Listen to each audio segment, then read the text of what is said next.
에코프로 그리고 에코프로 BM 주주분들 반갑습니다. 머니코드 이 대표입니다. 자, 오늘 전 세계적으로 좀 안타까운 이슈들이 발생을 했는데요. 자, 인디아 보잉 항공기가 추락을 하면서 보잉이 급락을 했고, 이스라엘이 이란을 공격을 했는데 전면전에 가까운 공습과 보복을 했습니다. 그래서 지금 세계 시장은 그야말로 패닉 상태인데요. 이 여파로 미국 나스닥 선물이 급락을 했고, 우리 시작도 급락을 했고, 특히 2차 전지 업종까지 이게 다 번졌습니다. 자, 에코프로 그리고 에코프로 BM이 왜 하락세를 탔는지 지금부터 이유와 앞으로 전략까지 꼭 필요한 인사이트에 대해서 말씀드리도록 하겠습니다. 자, 본론으로 들어가기 전에 아직 구독 안 눌러주신 분들 일단 구독을 해주시면 제가 꾸준하게 여러분들께 돈 되는 정보들 알려드릴 테니까요. 구독과 좋아요 꼭 한 번씩 부탁드리도록 하겠습니다. 자, 이스라엘이 라이징 라이온 작전이라는 이름으로 이란의 핵시설과 그리고 군사 지도부를 기습 공격을 했습니다. 자, 전투기가 200대가 들어갔고요. 그리고 드론이 수십 대가 들어갔고 또 정밀, 유도, 폭탄까지 좀 사용을 했는데 결과는 충격적이었죠. 자, 이란의 혁명수비대 수뇌부, 핵과학자들 그리고 주요 시설들이 무너졌습니다. 자, 그런데 이란도 좀 가만히 있지 않았어요. 100대 이상의 드론으로 즉각 보복을 했지만 대부분 요격당했습니다. 자, 지금 분위기는 정확히 말하면 전면전 직전에 있는데요. 하지만 여기서 좀 중요한 포인트 하나가 있습니다. 바로 이 확전의 가능성은 낮다라는 분석이 좀 나오고 있다는 점이에요. 자, 왜일까요? 첫 번째로는 미국이 중재에 들어갔습니다. 자, 이번 작전을 미국도 사전에는 좀 알고 있었다라고 해요. 그래서 그 공격에 대해서 사전부터 좀 반대 입장을 표명을 했고 이스라엘에게 자제 요청을 좀 한 상황입니다. 자, 그리고 두 번째로는 이란의 대응이 좀 제한적이에요. 드론은 날렸지만 미사일이나 지상 병력은 아직 없고 이건 우리도 맞았지만 확전은 원치 않는다라는 신호로 해석이 될 수가 있어요. 자, 그리고 세 번째로는 경제 문제 때문입니다. 자, 이란은 지금 물가 폭등에 내부 시위까지 겹쳐져서 장기전으로 갈 체력이 없어요. 이스라엘 또한 국내 정치적으로 좀 위태로운 상황입니다. 결론적으로 긴장은 극에 달했지만 전면전은 아닐 가능성이 높다. 시장도 그 점을 좀 보고 있습니다. 자, 그런데 불가피하게 오늘 코스피, 코스닥이 동반 하락을 했죠. 특히 2차 전지, 전기차 관련주는 유독 큰 낙폭을 좀 보였는데요. 또 여기에는 세 가지 핵심 이유가 있습니다. 자, 첫 번째로는 유가 급등 우려인데요. 이번처럼 중동 지역에서 무력 충돌이 터지면 시장에서는 혹시 산유국들이 공급을 줄이는 거 아닌가 이런 불안이 좀 확산이 되거든요.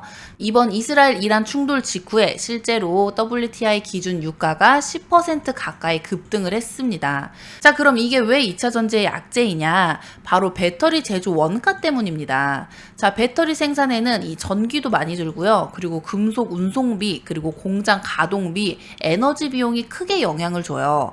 자, 유가가 올라가면 이런 간접적인 비용들이 줄줄이 오르면서 원가 부담이 확 올라가게 되는 겁니다. 자, 그리고 두 번째로는 환율 리스크가 있죠. 자, 전쟁이 터지면 사람들은 안전자산을 찾습니다. 자, 그거의 대표적인 게 달러죠. 자, 환율이 오르면 우리나라 같은 수출 기업들에게는 이중적인 부담이 생기는데 수출로는 이득을 볼 수 있지만 이 원자재 수입 단가가 오르고 특히나 국제 거래를 많이 하는 기업들, 뭐 예를 들어서 배터리셀, 소재, 장비 업체들은 부담이 커질 수밖에 없습니다. 더 중요한 건 이런 환율 불안은 외국인 투자자들 입장에서 리스크로 작용을 하기 때문에 한국 증시에서 빠져나가려는 움직임도 나올 수 있다라는 거죠. 자, 그리고 마지막으로는 이 전기차 수요의 둔화 우려입니다. 지금 글로벌 경기는 불확실성 그 자체죠. 지금 물가도 불안하고 금리 인하도 확신을 좀 못 주고 있는데 이런 상황에서 전쟁까지 터지니까 소비 심리가 얼어붙는 거예요. 특히 최근에는 이 트럼프 대통령이 전기차 의무 판매 규제를 완화하겠다고 밝히면서 시장에 또 한 번 충격이 왔습니다. 이 전기차 시장 줄어드는 거 아니냐, 그럼 배터리 수요도 줄어드는 거 아니냐, 이런 반응이 투자자들 사이에서 확산이 된다라는 겁니다. 자, 정리를 하자면 이 유가 상승으로 배터리 원가 압박, 그리고 달러 강세로 수출기업 환율 부담, 거기다가 이 전기차 수요 둔화 우려까지 겹치면서 에코프로 그리고 BM 같은 대표 2차 전지 종목들에게도 일시적인 충격이 나타난 겁니다. 자, 그럼 앞으로 어떻게 되느냐? 이게 가장 중요한 얘기죠. 자, 단기적으로는 어려움이 분명합니다. 이 지정학적 리스크가 좀 남아있고 유가도 불안정하고 전기차 수요 둔화에 대한 우려도 현실이에요. 하지만 중장기적으로는 다시 회복할 여지는 분명히 있습니다. 자, 우선 이 LFP 배터리에 대한 전략을 강화하고 있는데 에코프로비엠은 초고밀도 LFP 배터리 개발에 좀 힘을 쏟고 있고 이는 중국과의 가격 경쟁력 싸움에서 살아남기 위한 전략입니다. 자, 그리고 이 지정학적 위치가 터지면 결국에는 이 신뢰할 수 있는 국가의 주문이 몰리게 되어 있는데요. 지금 한국 배터리 기업은 그 축에 포함이 돼 있죠.